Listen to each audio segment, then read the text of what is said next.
Emma and Kevin, thank you for joining us in your separate bedrooms. Emma, how did this all start?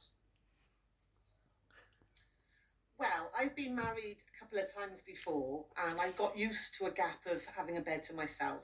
So when I met the wonderful Kev, my soulmate, we tried very hard to share a bed together. He'd been on his own as well. There was a lot of, kicking out of bed, hotness, snoring, and we just weren't compatible at all sleeping together. I mean, in the bed, actually sleeping. Everything else, perfect.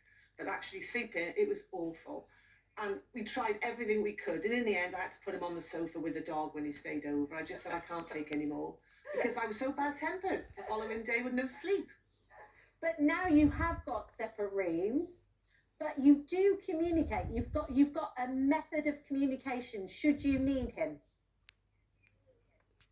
Oh, you mean my bell, or you mean just shouting? Oh, well, either. Which one do you find works best, Emma?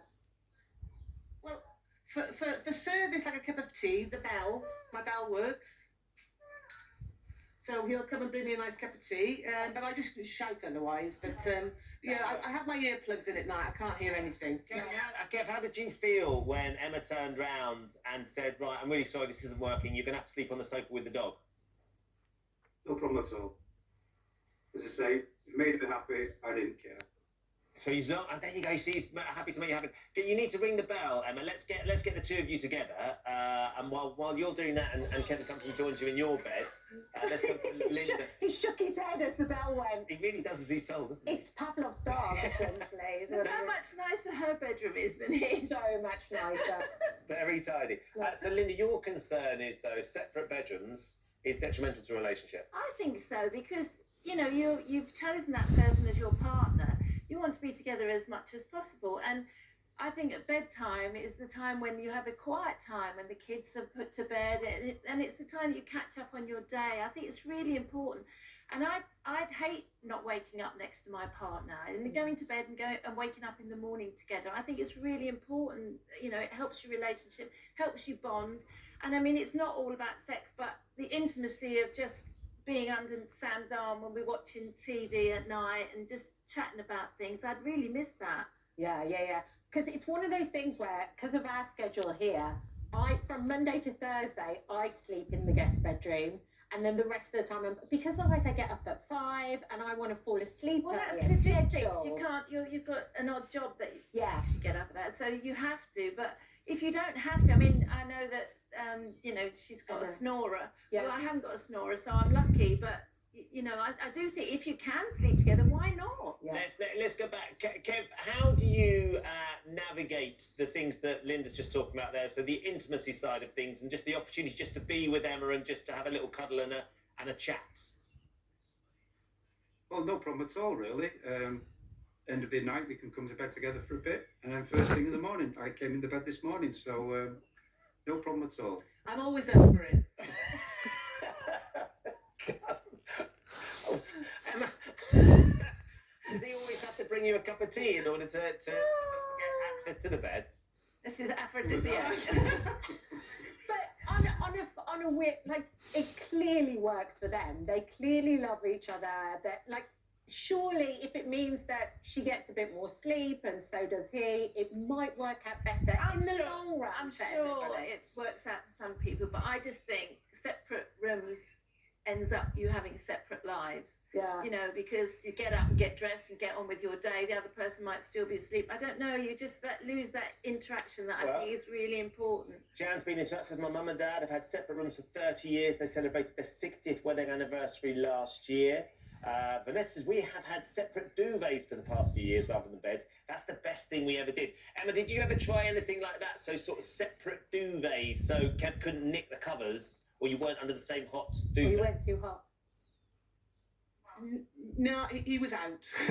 I'm too old to try to navigate it.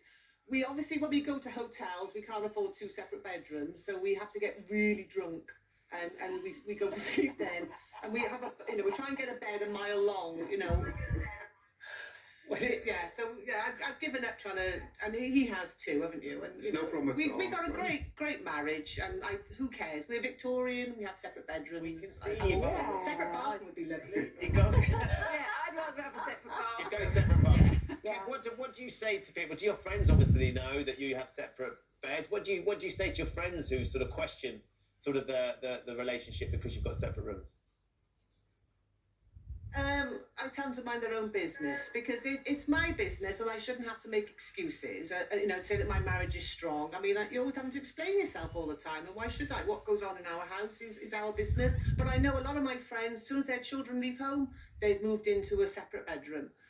People just don't like vocalising it because, as Linda says, it gives the impression that your marriage is over, and in some cases it may well be. But for us and other couples like us, it isn't. We're strong, aren't we? And we're stronger because we have separate bedrooms. Well, it was interesting when we spoke to Deirdre about this morning, because Deirdre was very like, if it works for you and that's what makes everything tick and work and it's better for everybody, that's great. But if it's hiding something else, then that's an entirely different. Yeah, I mean, it's interesting, isn't it, Deirdre? Because you can see from Linda's perspective her take on it, but when you hear Emma and Kev, anecdotally, it works brilliantly for them. Yeah, absolutely. I do think it's whatever works for you is what's important. The thing that you do have to be wary of, though, is like a partner saying, I really want you to move out because I can't cope with your snoring anymore, when actually what they're not saying is, I don't want to have sex with you anymore. So whatever the underlying issues are, you've got to be prepared to really tackle those, whether it is that you're gonna sleep in the same room, the same bed, or you're not going to. It just got to be honest with one another and deal with what actually is going on. Well, I think it works if you're both happy with the with that arrangement. Yeah. But if you're not, then it must be quite upsetting to be told to your ex to the spare room. It certainly sounds like there's no question that Emma and Kev are still very busy. When Kev's allowed into the room. That's a very nice way of putting it. Yeah, it is. Sharon said, I went to sleep in the spare room after an argument with my husband, and I'm still there 2 years later. Best thing ever. I love having my own room. We've been married for 39 years, and we're very happy. Emma, did you envisage when you got together with Kev, because clearly, as you said, you'd had a couple of partners previously, that this would actually be the making of the relationship, having separate beds? I think as you get older, you're more. I felt that I could say to him, "Look, this is not working for me." If I'd have been younger and more impressionable, I'd have been scared of upsetting a man. But now I think no, it's I want what I want. I'm important. I come first. You benefit. Kevin has cancer treatment now, which means he's lost weight. He doesn't snore. I'm menopausal and stopped smoking, and now I snore. So we've reversed the reasons why we sleep apart, and he wears earplugs now. You are quite a team. Can we just ask Kevin, how is your treatment going? It's great to see you looking well. It's going okay at the moment, thank you. Yeah, I've just started immunotherapy again, but it's going okay. Thank you. Excellent. Well, we were actually running a poll this morning and we were saying, would you sleep in a separate bed to your partner? And it's overwhelming. 63% of people say yes. 37% say no. You're shocked about that. I am shocked. I am. Yeah, I think that quite a few people struggle to sleep, and so kind of prioritise that maybe a bit more. I do think you lose a connection with someone when you're not in the same room. They seem to have a fantastic bond. They do. But I do think, I do know people. In fact, my mum and dad, before they passed away, they had separate rooms for many, many years, and they did live completely separate lives. Yeah, amazing. Well, it's clearly working for Em and Kev. Thank you for joining us this morning and sharing a little bit of insight into your lives. And Kev, best of luck with the ongoing treatment as well. Yeah. And keep that tea coming, Kev. That keeps a smile on your face. Thank you. And Linda, lovely to see you. Thank you so much.